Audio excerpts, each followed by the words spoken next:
Tonight to our Chamber Severe Weather Preparedness Seminar for businesses, and thank everyone for coming out tonight. We sincerely appreciate it.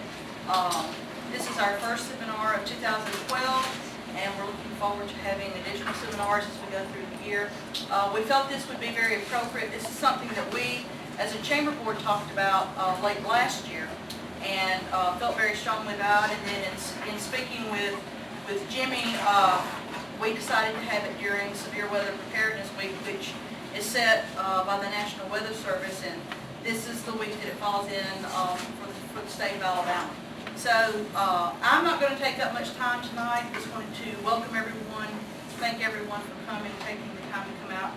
We hope that you find the information contained in the seminar tonight to be informative, and we hope that it will present an opportunity for you to take the materials that you'll have the opportunity to receive at the end of the meeting. As we've discussed as a board, we realize that a business cannot, in an hour, hour and a half, or 2 hours, sit down and do a detailed business plan for emergencies, for severe weather. But we want to give everyone some templates to go by, some places to start, some things for you to take back to your businesses, to discuss among yourselves and come up with a plan that best suits you. Another thing that we hope to accomplish tonight is, if you hit a snag in your problem, or in your preparedness, you hit a problem, the individuals that we have on our panel tonight, we're hopeful that you will have formed that relationship to where if you have an issue with whatever it is, that you can go to that person or business that you have dealt with tonight and get those questions answered, so we'll be better prepared if something happens later down the road, which more than likely it will. So to begin our seminar tonight, we're going to call to the stand Mr. Jimmy Mills, who is the Marion County EMA Director. Thank you, Marla. Marla asked me if I'd come speak on that, and I still really wonder what I'm going to speak about. When she asked me if I was going to speak, I said, is it because I'm so good looking? No. I said, is it because I'm smart? No. I said, you couldn't find nobody else. She said, yes. Appreciate it. I've been sitting in a meeting all day today in Birmingham with the Birmingham media markets, 3340, Channel 6, Channel 42, the National Weather Service, and EMA. We've just been knocking some stuff around, how to make things better as far as notification. And I'll get back to that in a minute. The weather.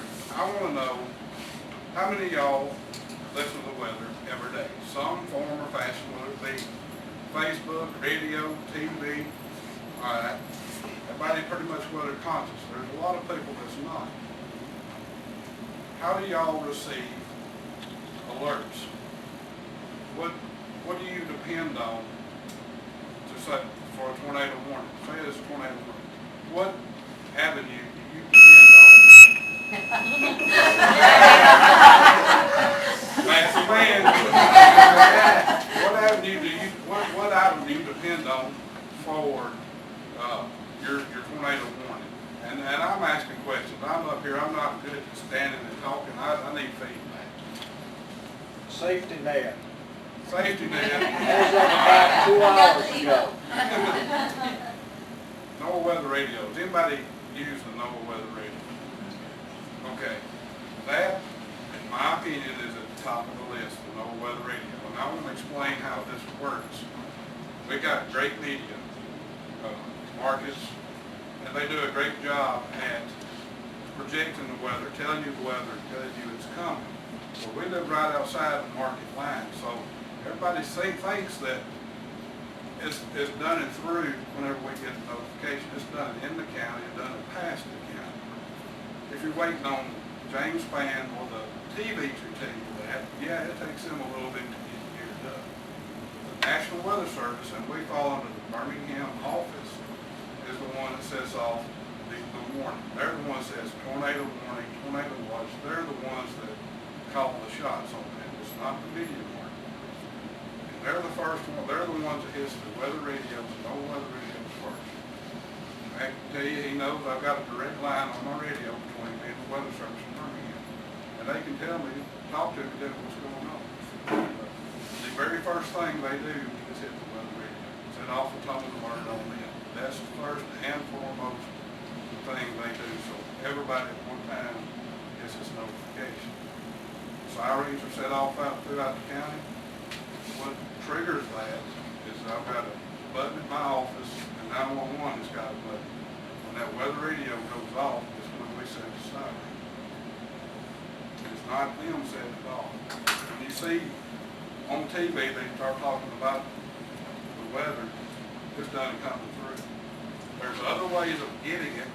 One now, it just come out yesterday, safety net. Barron Services has stepped up to the plate. They've been listening to mandated cancel sitting in the office and fuss every day. How could we get this system out there and not cost anybody anything? Cost us, cost 911, or the citizens. How can we get that out there? Barron Services has stepped up and offered this statewide, and it's only good in the state of Alabama. Why they did it for free, I don't know, but I'm just thankful they are. And I think they're going to try to market it in other states because it's a local company now. It's based out of Huntsville. But you can sign up SafeNet, and I've got flyers back there, and I've passed them out. There's another way. Please have more than one way of notification. Listen to Miss Sue earlier. She said she relied on me, my Facebook updates, and I send out emails. That's to complement everything else. So just another avenue to make sure that y'all get this. Please don't rely on just one avenue. Ask us, what if I took a day off and went fishing? What if I went to the weekend in Tennessee? I'm not going to be here to send that out. Don't rely on one avenue of information for the weather. How many of you use Facebook or Twitter? I know you do. You think I want to spell that is getting a big, I'm slow at it, and my parents don't do it. Some of the younger people, but I make a brownie points now. Do it, and younger ones. It's a great source. Don't forget it. Add it to your file of stuff, other ways that you can be notified. Do you have a plan? Does everybody have a weather plan? What you gonna do? Where you gonna go? And when you gonna do it? And it doesn't have to be a thick book. You have a plan. Is everybody in your house familiar with what's going on? My plan is I'm going to the office. When I get to the office, I'm going to call my wife at home because we put it to where it's the middle of the day or at night time. The wife and girls at the house go to mom's, get in the basement. And it's always, I can tell whenever I call it, oh, here we go again. But they do. That's our plan. It's not, doesn't extravagant, but it's our plan. The day the tornado hit,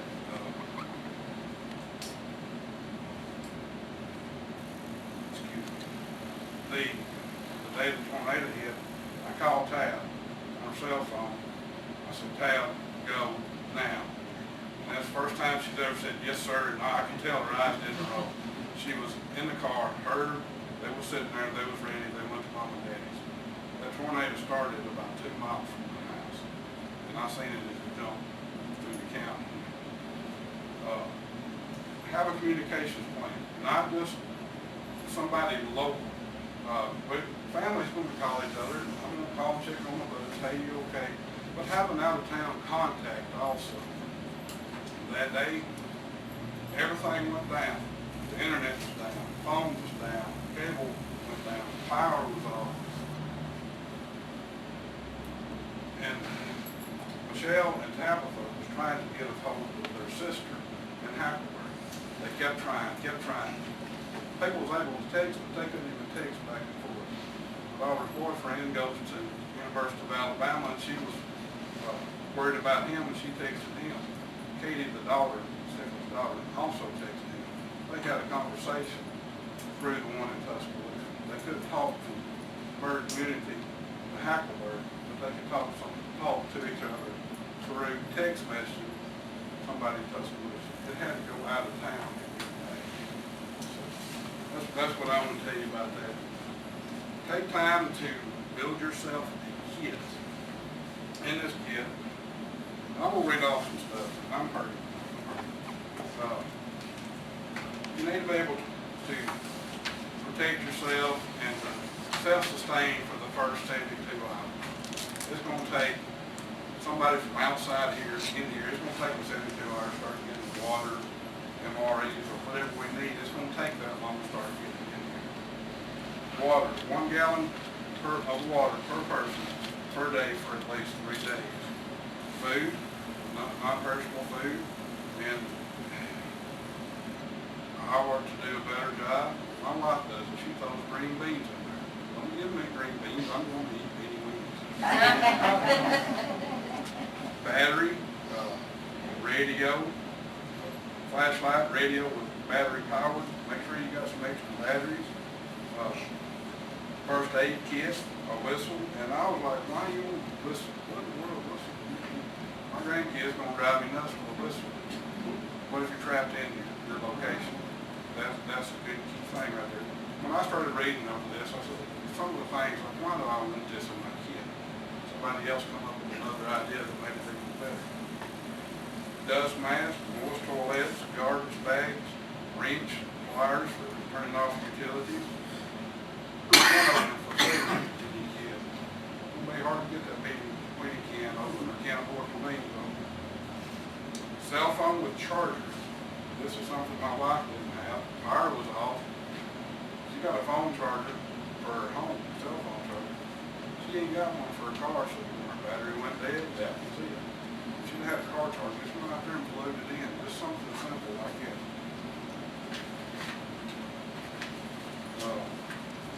Prescriptions. And this is something I started doing a long time ago. My prescription medicines, I'd wait till I run out, then I'd go get them. When you get close to time, keep your medicines. Don't wait till the last minute. Keep them up, keep them filled regularly.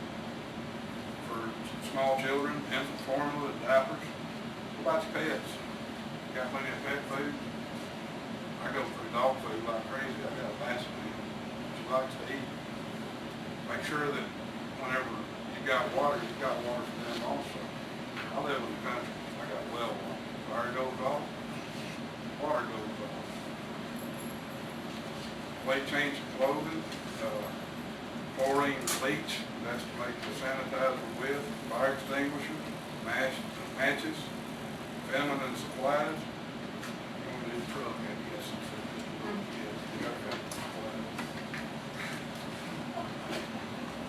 Best kit, paper cups, paper plates, making a picnic, make it as simple as you can. Just stuff put back, use it, and restock it.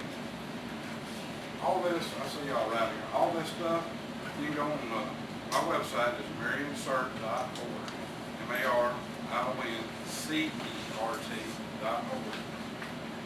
You can get some of the links, and it'll have this type of information. Just click on Be Ready, Alabama. And it'll have a lot of this information. This is all pretty much geared towards individuals. For businesses, like I said, the plan can be,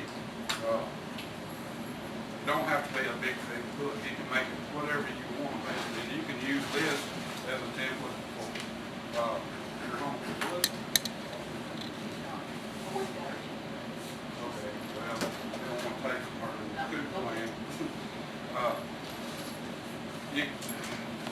They made CDs, and I emailed this out tomorrow to pass out to the businesses. Go through this and just look through it. There's some of it you might find useful, some you didn't think of. And some of it, if you want to take a page out, rip it up, throw it away, that's fine. Take a pencil, scratch all over it. Make this plan fit for you. And the COOP plan, don't just ignore it. It's a great thing. Matt working at the fire station, and Matt knows everything about it. You know, where a cutoff is, where everything's located, who to call, what to happen, what's the matter, you go play golf today, don't want to be bothered.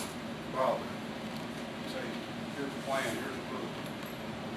Need something, look here, you come call me, everything else is out of the, whatever you want to do, everything in this book. It's continuing of operation.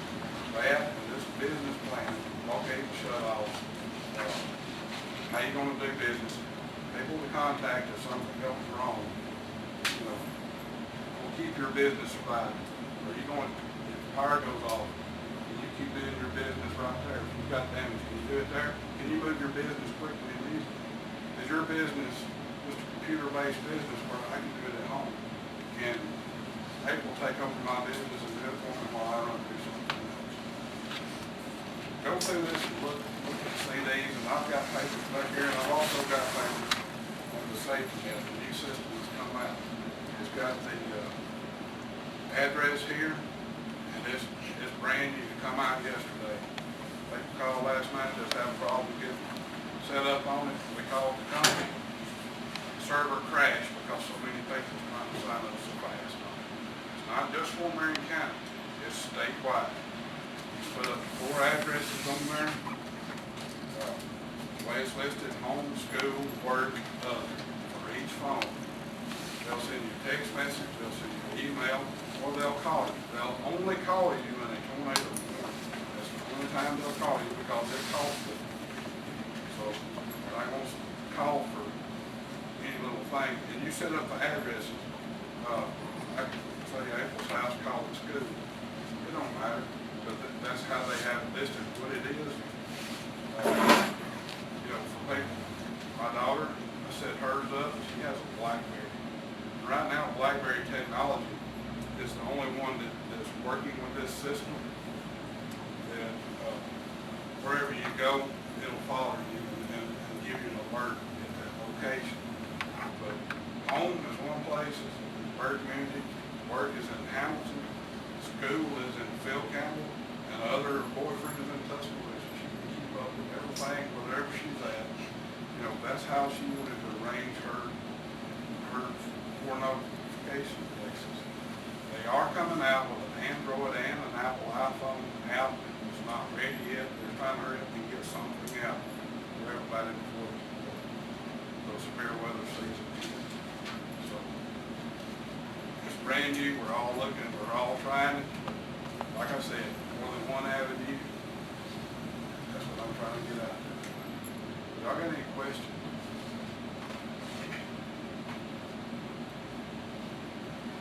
Fee-based service? Is that a fee-based service? Fee-based for work. The safety net is free. No, it's free. Please, let me say this. It's a free service, but if you don't have text messaging on your phone, I've come across people that didn't have it. When they they elected to receive it by text message. If you use AT&T and you don't have it paper call, it could get pretty salty. Paying 20 cents every time you get one. You get several. So the services, what they give you is free. Your contracts on your phones, is it free or not?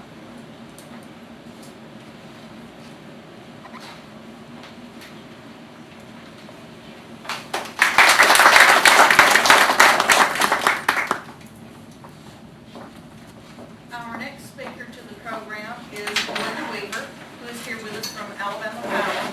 And, we've used this example quite a bit as we began preparing for the seminar.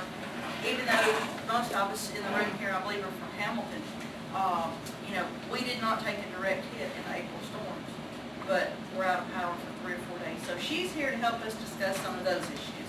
Melinda?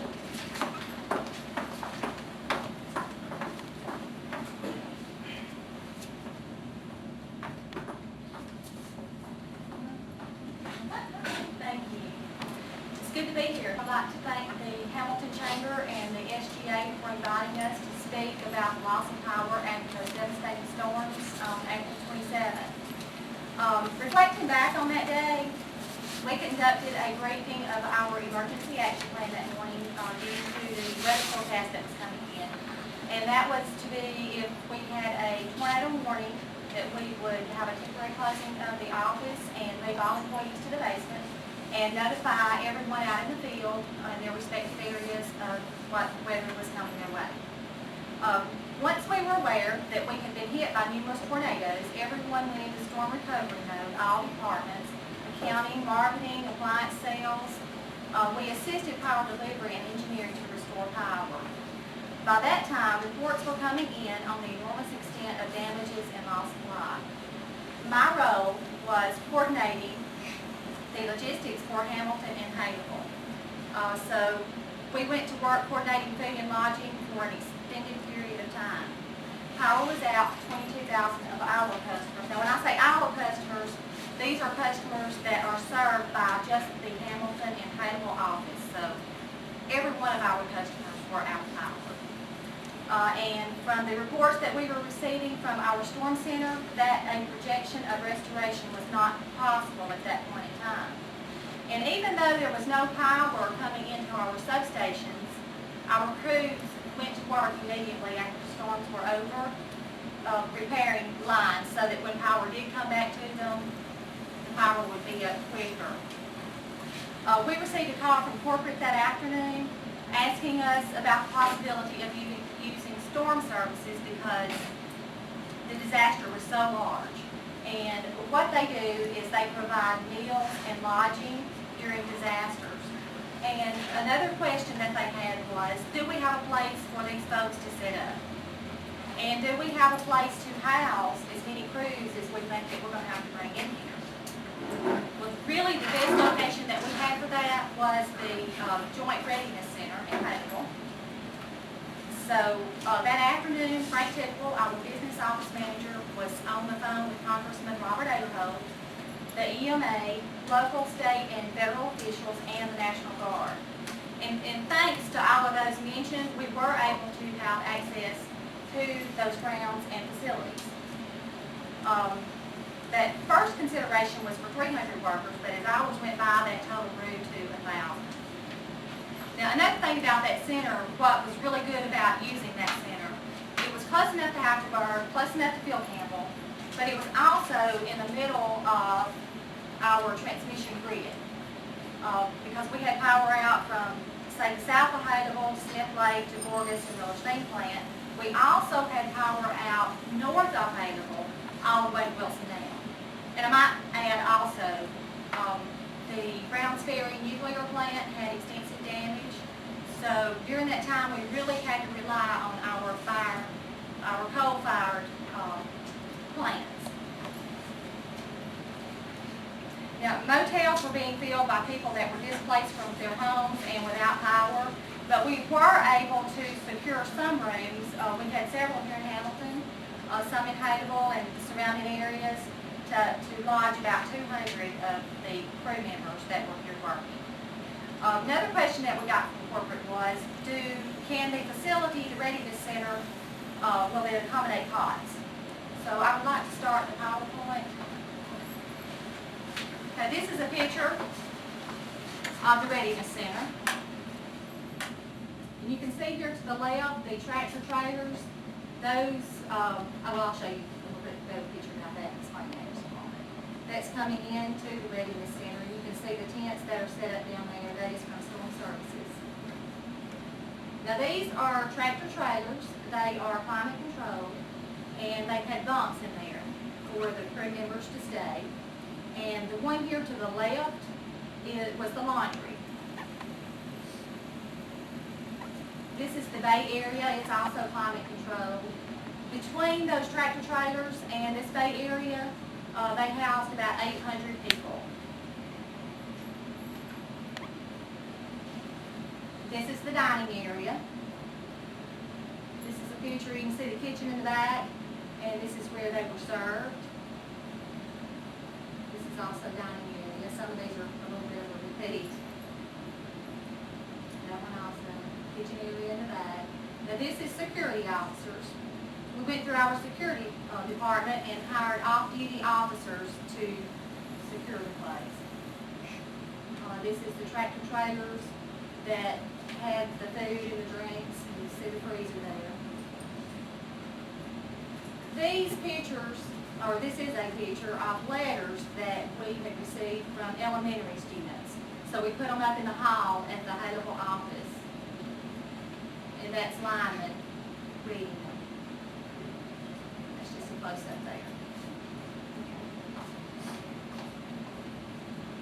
Now, with a storm of this magnitude, another thing that we had to do was come up with a place to store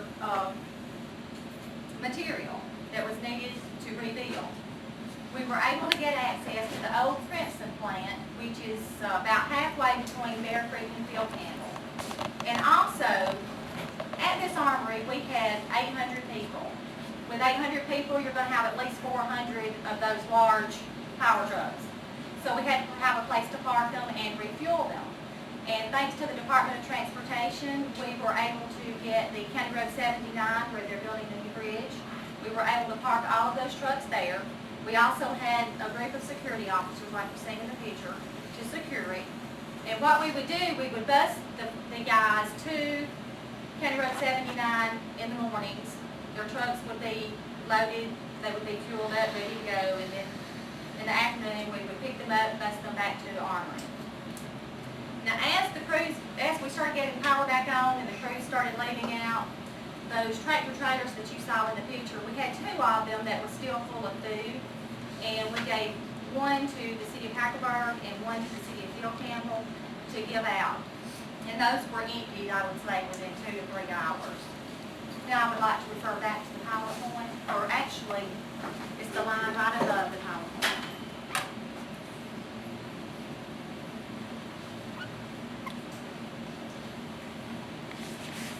The top line. I'm going to read this off of my paper, but you can see it up here. And the numbers that I gave you was our numbers from the Hamilton Hannibal operations, but the numbers here are actually going to be Alabama Power as a whole. There were 53 confirmed tornadoes hit the northern 2/3 of central Alabama on April the 27th, knocking out power to more than 412,000 Alabama Power customers. Across Alabama Power territory, the storms damaged or destroyed more than 6,800 poles, more than 880 miles of wire, and more than 400 transmission system structures were broken or damaged. More than 300 substations lost power, and 6 substations were either destroyed or suffered significant damage. One of those substations was in Hackleburg. Disaster response. By the end of the day, May 4, Alabama Power had restored service to all customers who could take electricity. Crews from 19 states, including Arkansas, Georgia, Mississippi, Tennessee, Texas, Virginia, Louisiana, Illinois, Indiana, Ohio, Florida, Kansas, Kentucky, Maryland, Missouri, Michigan, Wisconsin, and the Carolinas, joined Alabama Power crews and support staff.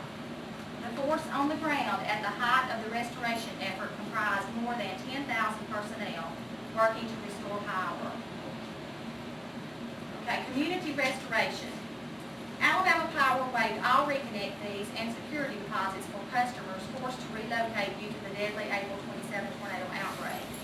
Alabama Power activated the Family Service Organization to assist system employees impacted by the storms. The organization helps provide temporary repairs to employees' homes, coordinates individual or group counseling resources, offers information on FEMA and insurance claims, and provides financial assistance information on loans and grants. Alabama Power and the Alabama Power Foundation are supporting efforts to aid storm victims through donations to the American Red Cross and the Salvation Army and other community relief efforts. Okay. Would you mind playing this? I brought this CD. I thought it had a lot of really useful information on it. It's about 6 minutes.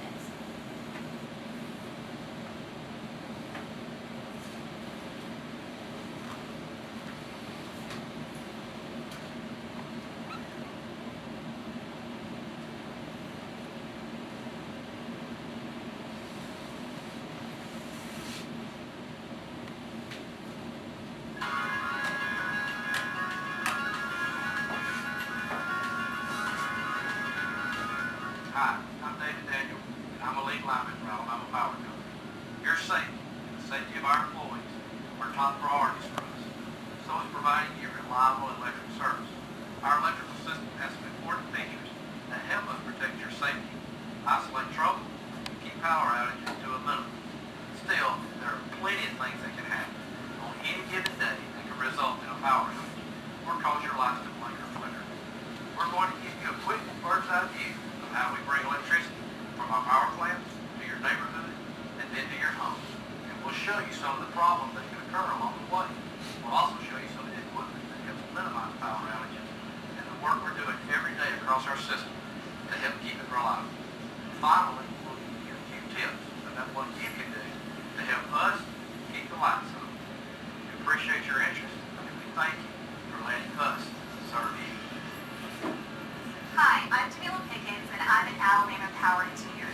As David said, we're always looking for ways to make our system more reliable, and we've installed equipment to help us minimize power outages and keep you and our system safe. But before I show you some of these features, let me show you how electricity gets to your home.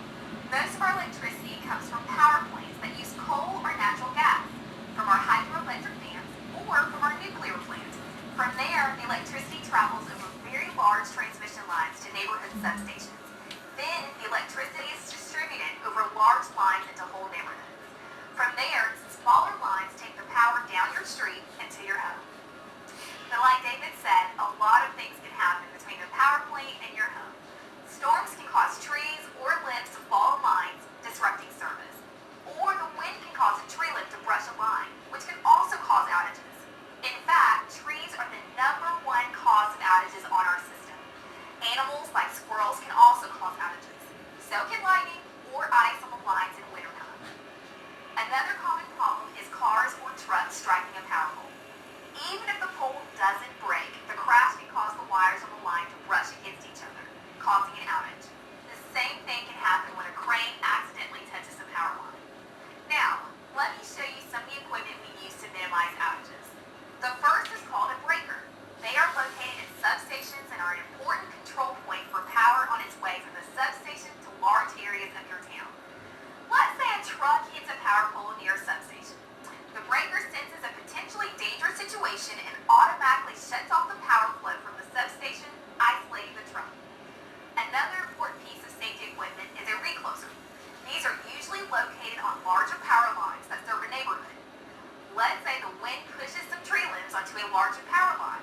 The recloser will sense the trouble and automatically shut off the power traveling down that line. Breakers and reclosers don't just shut off power automatically. Very often, they can restore the power flow automatically too, in just a few seconds. In that case, you may notice the lights blink or notice a flicker at your house. Sometimes the lights will blink a few times before the system resets and power is restored. But if the hazard remains, the lights will stay off until an Alabama Power crew can come out and check the system. We have another important piece of safety equipment called fuses. Fuses ensure the safe flow of power on smaller lines that typically serve smaller areas, like a section of the street. Fuses work like breakers or reclosers in that they will automatically shut off power if there's a problem. But fuses can't be reset automatically. That has to be done by our crews. By the way, that boom you sometimes hear right before the power goes out, that's the sound of a fuse blowing, and it's a normal part of how fuses work. What the sound means is that the electrical system is doing what it should to isolate a problem or a hazardous situation. Remember, your safety and the reliability of the system are our top priorities. Speaking of safety, remember how I said that the #1 cause of power outages in our service territory is trees? That's the reason you'll see our contract crews in your neighborhood every few years, trimming trees that are encroaching on power lines. Let's get Ken to tell us some more about that. Hey Ken, can you talk a little bit about why we trim trees? Absolutely, Jamila. I'm Ken Flowers and I'm one of our tree crew supervisors. We have more than 81,000 miles of line across our territory. So we're always somewhere trimming trees to protect the safety of our customers, the safety of our employees that work on those lines, and the reliability of the system. Our folks are specially trained to trim trees the right way, but you can help us by making sure you plant the right trees or shrubs under power lines, the kind that won't grow too tall and become a potential hazard. Of course, if you see a potentially dangerous situation like a down line or a line hanging in a tree, stay away from it and call us immediately. Or call your local police or fire department to report the situation. And if you want more information about the right tree or shrub to plant, call us too. We'll send you a free brochure with good information. You can call us any time of the day or night. We thank you for your time and we thank you for letting us serve you. And please, stay safe.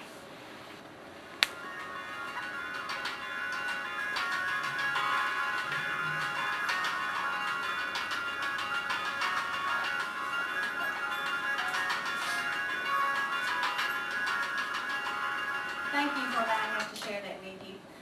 Do you have any questions?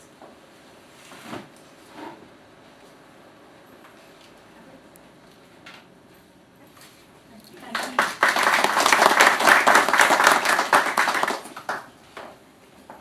Thank you, Melinda.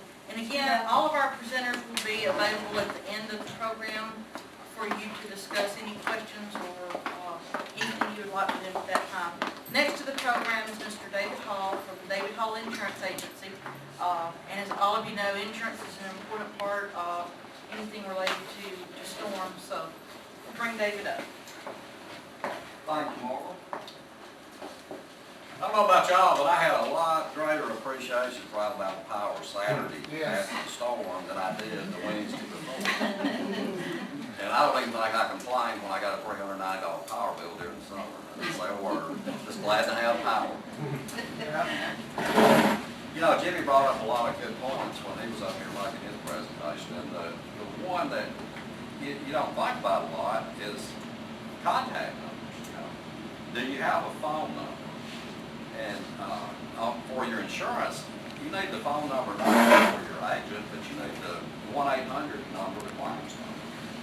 Now, most everybody that has car insurance, you get your insurance cards, and that's got the claims number. And a lot of us have insurance with the same guy on our home. We don't get an insurance card with our house policy.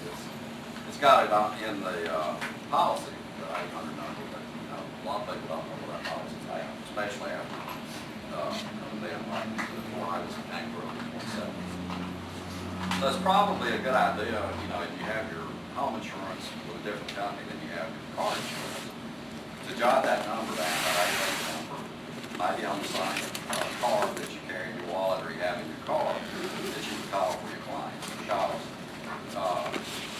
one thing that I had not really thought about or planned for was extended power outage, and when the power was off, my phone was off.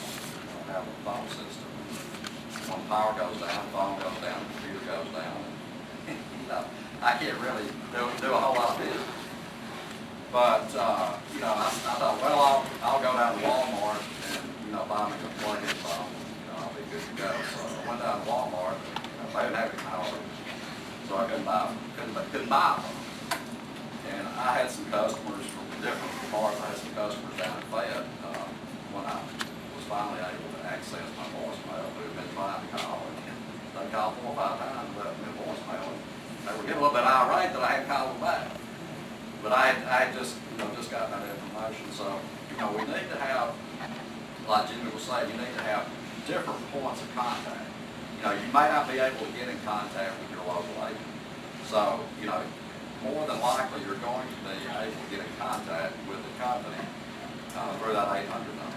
Because all insurance companies, that 800 number is routed to a claim center, and it will route you to the center that is available. It may go, with our claim centers, it may go to Columbus, Ohio, it may go to San Antonio, Texas, it may go to Charlotte, North Carolina.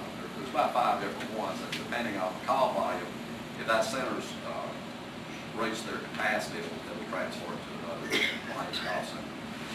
So, that's the first thing you want to do is to get in contact with your agent or your company and let them know that you have a loss. Another thing that we don't think about, we don't do, and I'm as guilty as anybody, is to have an inventory. And I don't think anybody's going to sit down and just write down an inventory everything that's in your house. Now, that would be the ideal situation, but in lieu of that, because I'm not going to do it, and I don't know too many people that have done it. get a video camera and go through and video all parts of your house. And, you know, open, you know, your cabinets in your kitchen and your pantry, open closets. So when you do have to sit down, when you do have a loss, whether it's a loss from, you know, tornadoes or a fire loss or whatever, you have something to look at to jog your memory, because if you're sitting down to try to remember everything that's in your house, and the only thing out there is a smoldering slab or a slab with nothing on it because a tornado is blowing everything away, you're not going to be able to remember everything that you've got. And to collect from your insurance company on your personal property, you have to have a detailed inventory. You know, what you had, the property you had, and what what you paid for it. And that will kind of bring us into another area which a lot of people don't understand, and that's the difference between actual cash value and replacement cost. And most insurance contracts, all your major ones they're all the same. And the way it works, if you have a loss, let's say you have a fire loss, and you inventory what was in your house, until you actually replace it, the insurance company is going to pay you the actual cash value of that item. And what that means is they're going to pay you what it costs to replace it less depreciation. So if you have, and that varies depending on what the item is. It depends on the useful life of the item. You know, if it's a television, it's going to depreciate a lot faster than a sofa or a recliner or refrigerator or something that has a longer useful life. And another thing that causes televisions to depreciate a lot faster is it costs, you know, the cost continues to go down. 10 years ago, a big screen television was $2,500, and now you can buy one for $500 or $600. But you know, that's the biggest thing that I see that people have concerns about and misunderstandings about at claim time is how, you know, they think that, hey, the insurance company's going to come out, I've got $100,000 on my house, $70,000 on my contents, they're going to write me a check for $170,000. And, you know, it doesn't work that way. Another thing that people don't understand as much as they should have, and I didn't understand it either when I got in the insurance business, is the difference between replacement cost on your house, on the dwelling itself, and the market value or the actual cash value. And I say this every day. I have people come in and call, and they, you know, I say, well, you know, how much coverage do you have on your house? You know, I got 60,000. Well, how many square feet is the house? Sometimes they don't know, but if they do, more than likely, you know, the $60,000 is less, a lot less than the replacement cost or what it would cost to build a house back. And you know, I hear this all the time. Well, you know, it's not worth the $60,000. Well, you know, if it burns or if it's blown away, you're going to have to build it back, and the insurance company wants to insure it for what it costs to build it back, not what the market value is. And we see that around here in particular because there's a, you know, the house market's not really good, so there's a big difference between, you know, what a house is selling for and what it would cost to build it back. And just as a rule of thumb, you know, it costs between $75 and, I mean, you can get up over $100 a square foot to build a house back. And people say, well, we're in a recession. You know, I thought housing costs had gone down. Well, building materials costs have not gone down in any year. In the last 10 years, building materials have increased every year. And I was looking, when I was doing some research for this program, I had an email from a company that talks about insurance value, and they estimate that nationally 22% of houses on average are underinsured, and some homes are underinsured as much as 60%. And I see in this area that we have a lot of homes that are underinsured, you know, in the 60% range. And you know, a lot of times, you know, they say, well, I don't want to insure $60,000. I don't want to insure it for any more than, you know, what I owe the bank. Well, most insurance companies today won't insure for less than 80, 90, and some companies 100% of the replacement cost. And there's one in particular called Marshall Swift that has a computer program that the agent, you go out and you measure the house, you get the square footage, and whether it has a garage or carport. You know, you have to get into a little more detail than that. You have to know if it has carpet or hardwoods, and if it has any amenities, whether it has granite or boarding countertops or your basic countertops, and what kind of fixtures and lighting. So, you know, you get a pretty accurate replacement cost on it.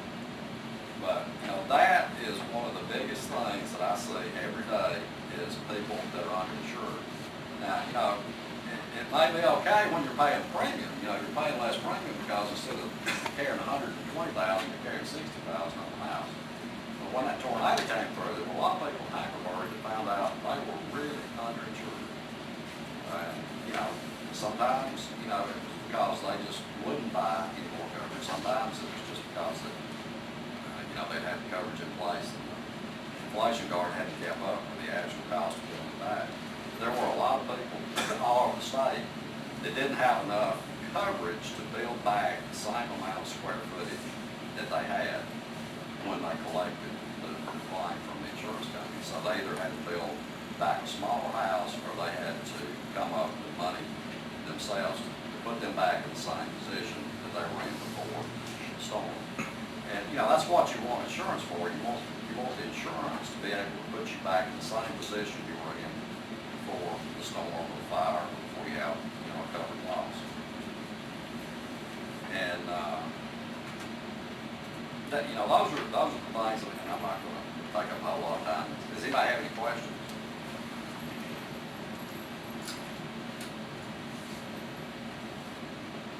All right. Appreciate it.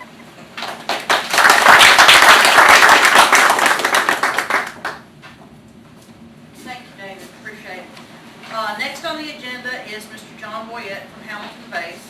John is going to talk to us tonight about securing your databases and, you know, all of us run around with laptops and iPads and all sorts of electronic devices, and without having a backup for some of this, you know, we would be lost. So he's going to talk a little bit about that. John?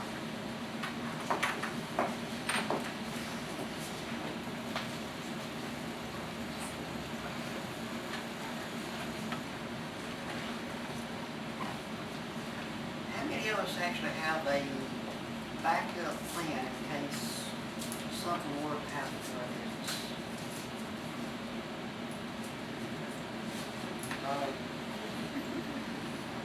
Always a good thing to have. If tornado tears down your business,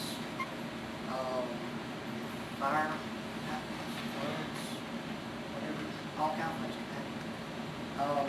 There's several different types of backup systems. A lot of them that already have backup systems in place probably know.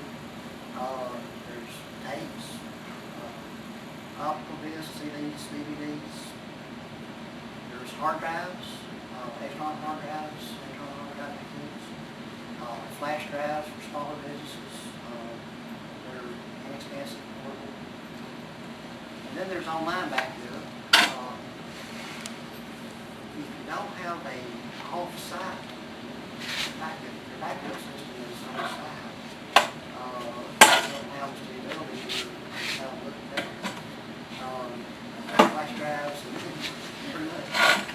Flash drives, CDs, tapes, and flash drives, portable, you can take them outside.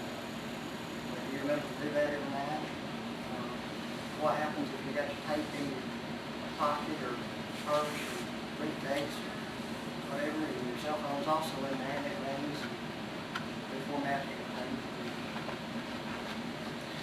magnetic media. So, I think online backup is a good option for small, medium, even larger businesses. Easy to set up, inexpensive, completely automatic, off-site, secure. Can be combined with on-site hard drive backup. And Hamilton Base, we offer Nosy Pro for businesses and Nosy Home Edition for home users. There's other online backups out there. There's Carbon Out, there's Crash Plan, three others like that. Something that I recommend looking into if you don't already have a backup plan in place.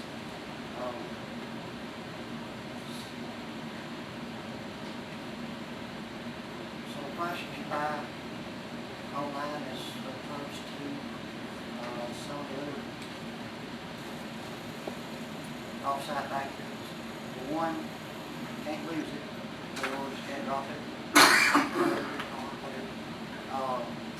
Hard drives, flash drives, disks that can be damaged. Online backup is at least the solution that we sell is secured as far as it's encoded or encrypted on your computer. It's sent with a 128-bit SSL to a data center, a local data center. Once it gets there, it's encrypted with either 448-bit encryption or military grade 256-bit AES encryption. Controls where you can keep the computer like those things. Compliant with SOX, HIPAA, GLBA, regulatory. And they're very affordable and flexible. Only pay for the amount of data that you need. You purchase Posey Pro from Hamilton Base or similar company like this.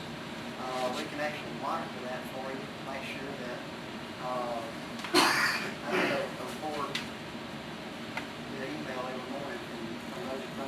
All the customers I have signed up with it, listed on there. If one of them doesn't back up for whatever reason, it puts an oil flag where I can check it out and find out why it didn't back up.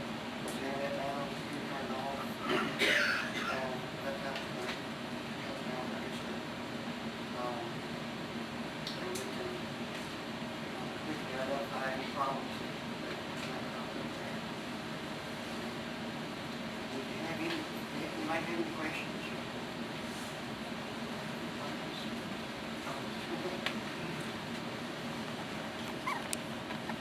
I have a question for you.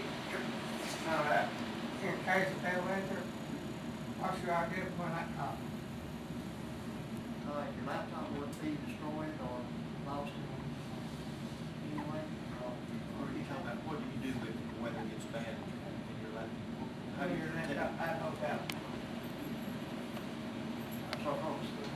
When your light goes on your laptop, and remember last time, lightning struck mine. Knowing I might have you another one. So, what I do is, do the same thing, is unplug everything. Right, that's a good question. Anything that, any kind of light, you got a light on, and plug in, those lightning strike. Lightning strikes, believe it or not, phone lines more than it does power lines. It does strike power lines, but it does more damage to phone lines, cable lines. And in the event that something were to get destroyed, you got online backup solution. Your new computer set up, log into your online backup account, they'll come right back to you and call back this and the ways that can happen is if you got a large amount of data, they'll actually send that to you on DVD or if it's large enough, an actual hard drive, shoot your hard drive, large data on there. All you have to have is your key, decrypt it and put it back on your system. Or if it's a small amount of data, 5 GB, something like that, you can actually download it right off the internet. Back in the money, it's about a couple hours.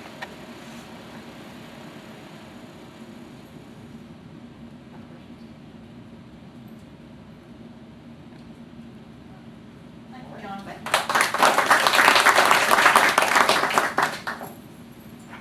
Next up is Mr. McCracken. Most everyone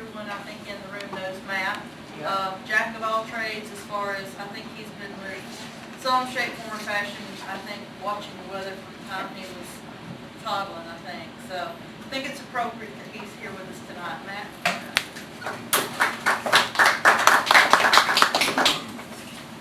I tried for 6 months to get on this program. I called Marla and say, "Can I speak?" She said, "You're not ready." I called her back a few weeks later. "Marla, can I speak at this severe weather preparedness thing for businesses?" "You're not ready." Called her a couple of weeks ago. I said, "Marla, look, I'll come for free." She said, "You're ready." So I'm here. What makes your business safer? You know, Strata Station is what brings me here tonight. That's what I do when I'm not at the fire station or one of my other Corn Creek places to be.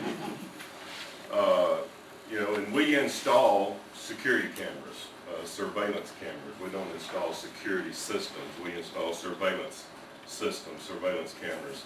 And so from that aspect of it, I can sum that up pretty quick. You need to have that on a battery backup, because when the storm does come through and your power goes out, so do your cameras. So, you know, for a short period of time, you can continue your surveillance operation on a battery backup, and we put a battery backup on all those that we install with Strata Station.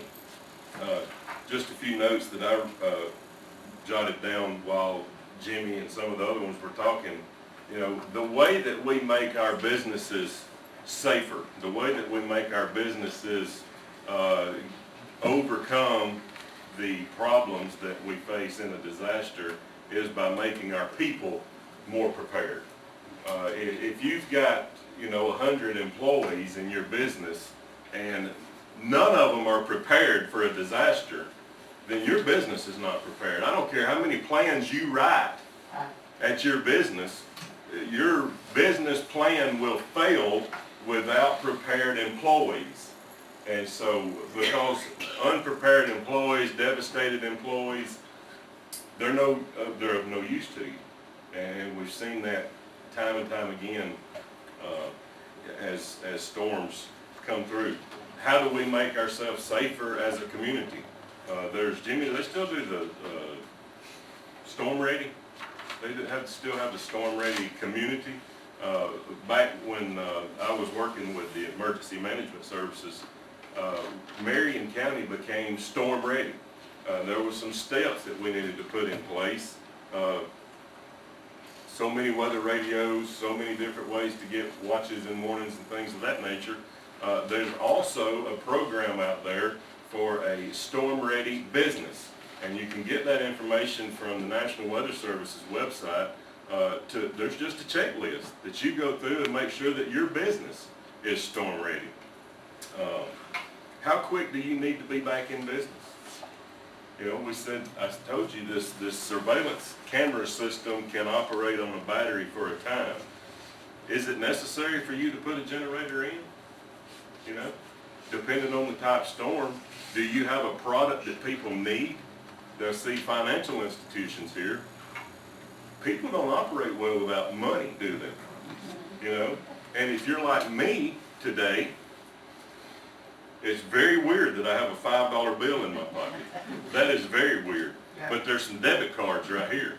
You know, it's swipe, swipe, swipe. I don't keep up with the green. My kids go and get the green out of my pocket, but that card's no good to them. So I get to keep it. But we need money. We need to be able to access our money, things of that nature. If you have a vital product, it's important to the community that you be able to get back into business. People will find a way of going, I promise you. When was it, January 2010? We had snow and ice? No. When was it? 11. This is 12. People found a way of going. There were four-wheelers going through downtown. You know? People are going to find a way of going.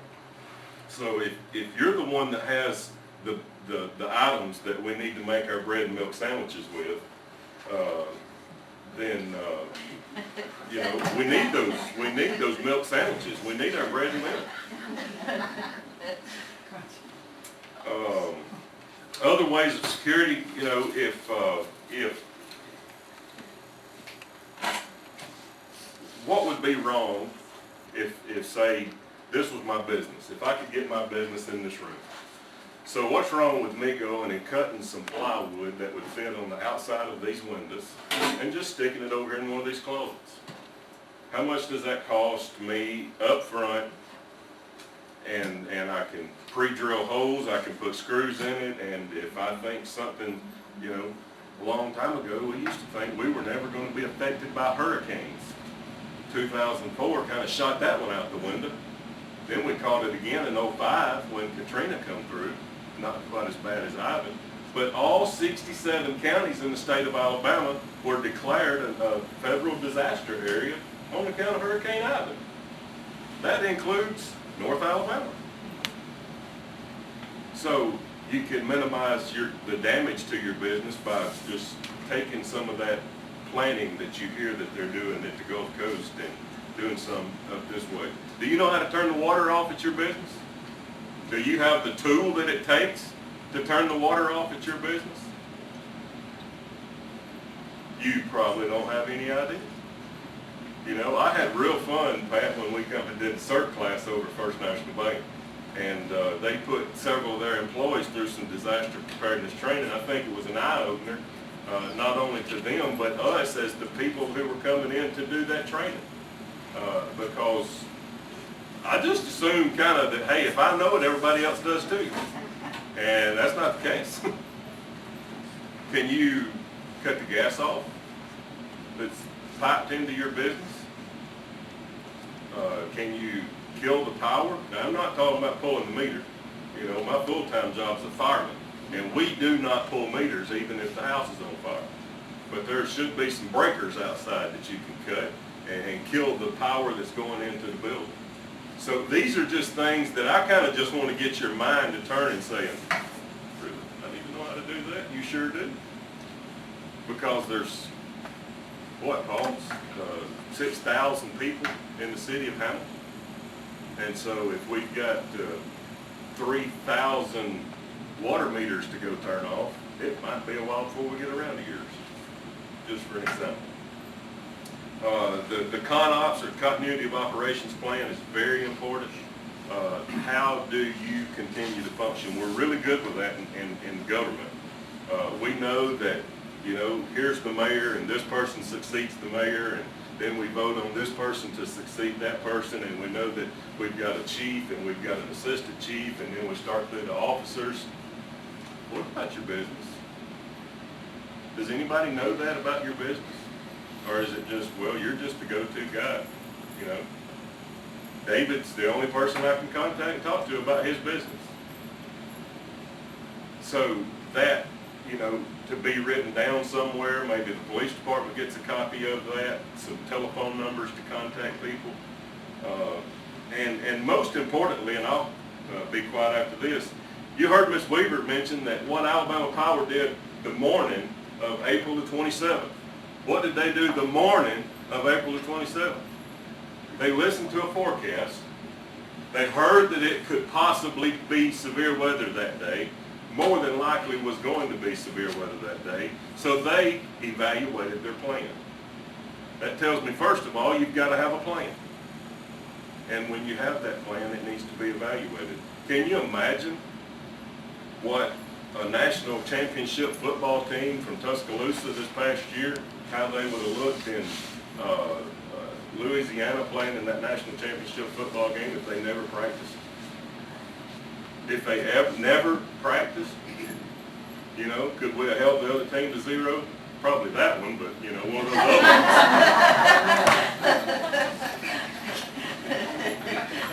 So have a plan and evaluate that plan and practice that plan and know how to act when it is necessary. This seminar was almost called off because 3 days ago people started saying, tornado outlook, tornado outlook, tornado outlook. Why do we have to do that 3 days ahead of time? You know? Now, I like Span as well as the rest of them, but he was one of them doing it. You know? let's plan for about 12 hours out, knowing where we're gonna go from then. And let's not worry about what's going on 3 days from now. We may not even make it to 3 days from now. My fear, and I talked with Jimmy about it back there a while ago, he's got the same fears that I have, is we're gonna start all of this crying wolf again. People's gonna get complacent. And there's a big push right now. Walmart can't keep weather radios, but you know, you give this right here another year and they'll be collecting dust down there. So if you've got any questions about security issues, I'll be glad to talk to you. Police is here and they probably know a whole lot more about it than I do. And as far as disaster preparedness information, all these other people are a lot smarter at this than I am, but we'll be glad to talk to you when this is over. Thank you.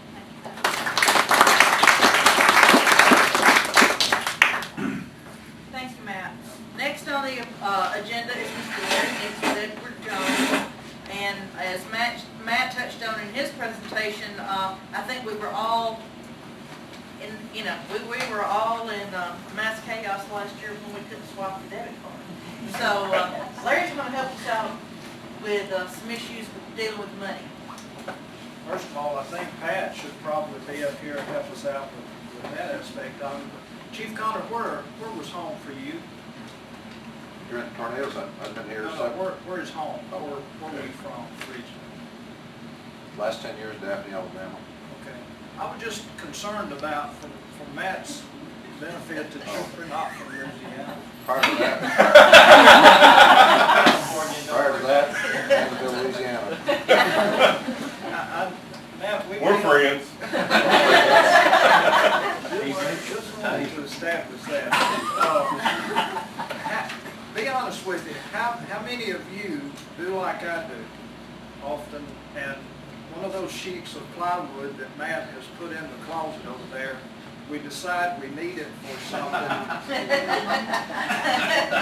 Yeah, I know you, Miller, you've been there, haven't you? The flashlight that you have in your preparedness kit. Ours, I think, is in the utility room. That's the problem that we run into. Let me say this. Of course, I work for Edward Jones, and I think about Chad Harris at First National Bank and myself. We work in a highly regulated industry. FINRA, what used to be the SEC, really does want to monitor our comments to you. So when Marla, and thank you for this opportunity, but when Marla asked me to speak, we had to start our process immediately. Gathering the information that I would say to you, what I would say to you, sending that to our compliance department, letting them edit it, and send it back to us and say, oh, okay, it's okay for you to submit it for approval. And then it goes back again for that approval process, and we have to get us basically a letter stating, or an email stating that it's okay for you to say this to this organization or to this gathering here. So I said that to say this. My comments may be a little bit cut and dry, but I've got to somewhat stick to the script that we're approved to use with you folks tonight. But I'm thinking back to March of 2011, as we started seeing images come across our TV screens of the awful earthquake and tsunami in Japan. And I remember very well making a comment to Jenny, my wife, where do you start? What stick do you pick up first in a situation like that?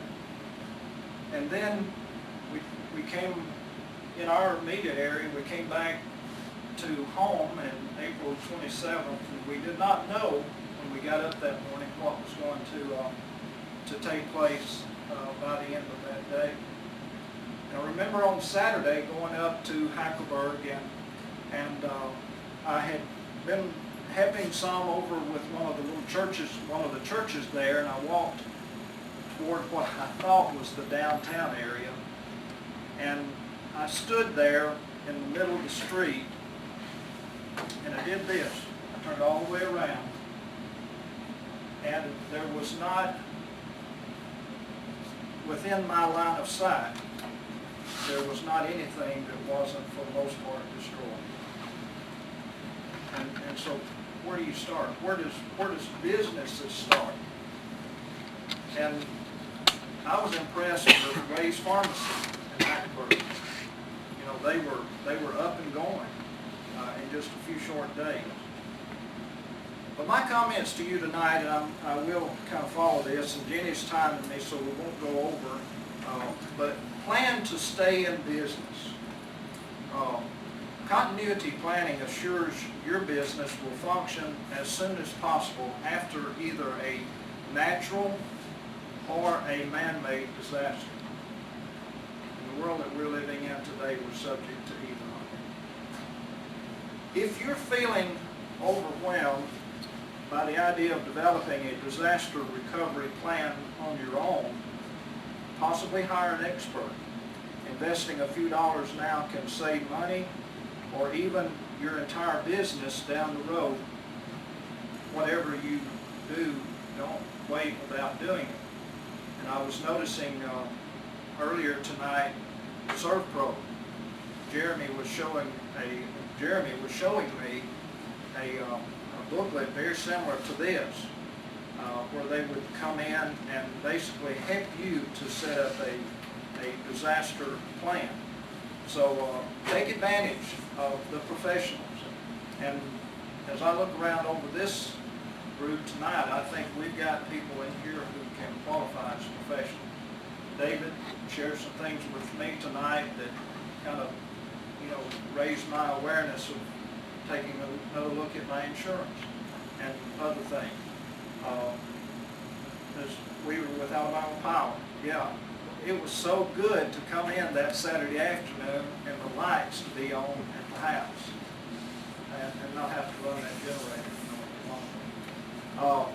Here are just some points I'll share with you, and some of them are redundant. Choose one person to be point of contact for your business and make sure everyone has the information.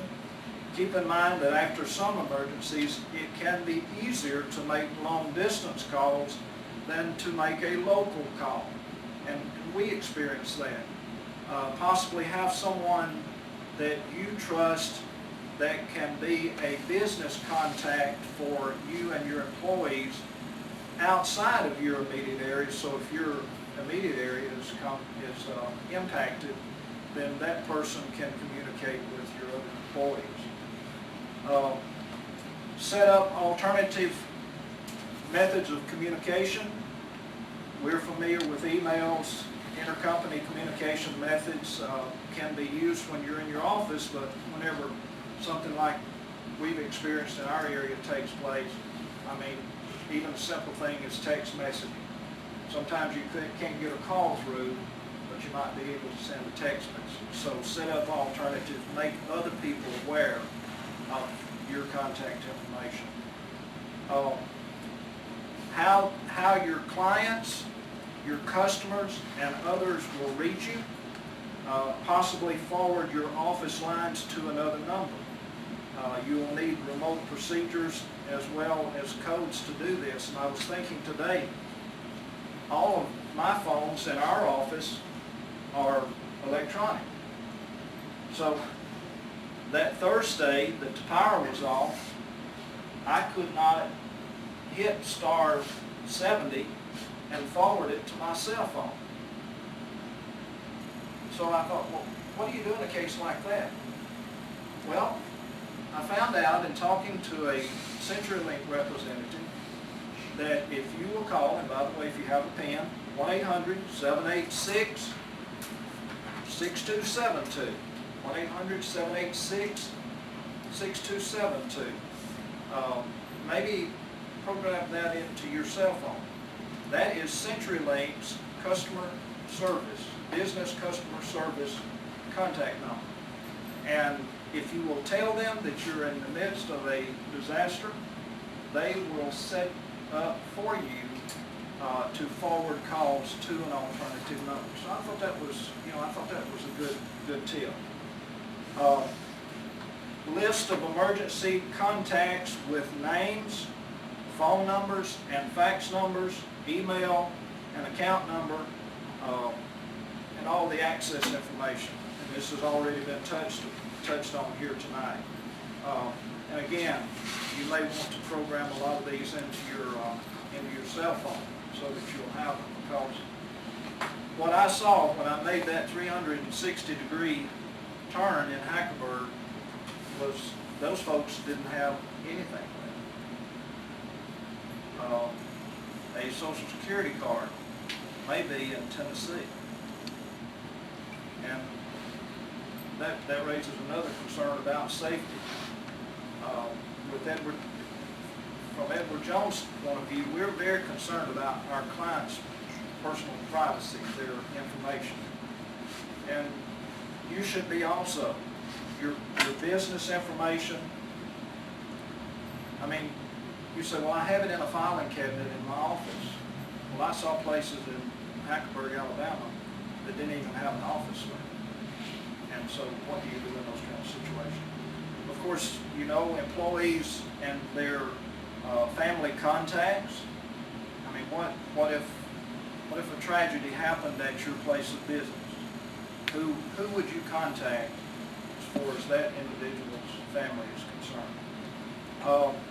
And when I go to meet with clients, I always say to them, sometime during my presentation, I want to be a part of your financial team. And by a financial team, I'm talking about an attorney, an accountant, and me as their advisor. 3 A's, if you will. But an attorney, have you got someone that you can call as your attorney? You say, well, you know, he charged me a retainer. Well, establish a rapport with an attorney, someone that you can call.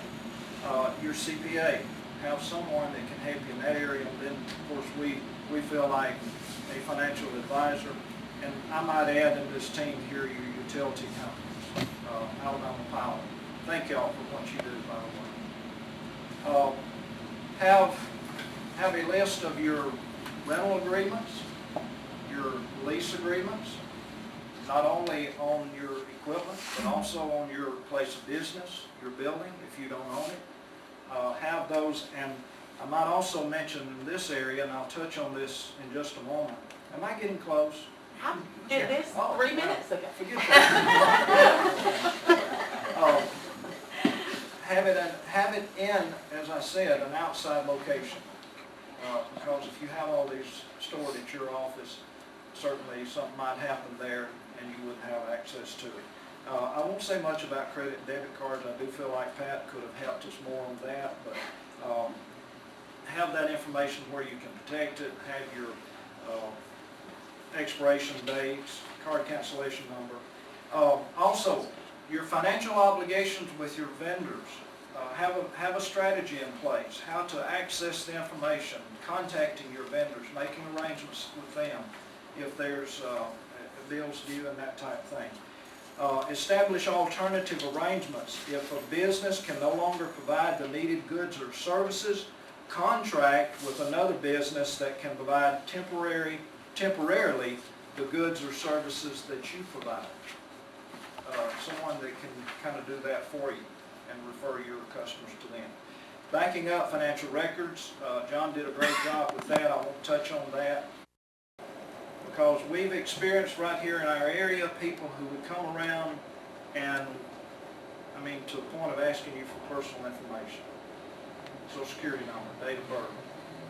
My dad's 92 years old. He got a phone call the other day. Somebody posed him to be from Medicare. Before we knew it, they had gotten his bank account number. We had to make a mad dash to Pat's bank, get account closed, new accounts open. I was so angry at him. Sometimes I can't even get it out to give to the hospital when we go to see the doctor. He gives it to a total stranger over the phone. They're good at what they do, so just beware of that. At some point, in conclusion, at some point your business is going to face an emergency situation. It's just a matter of what type, what magnitude, and when. The best preparation for any situation you may face is to have a well thought out plan in place and educate your team on its elements. Thank you.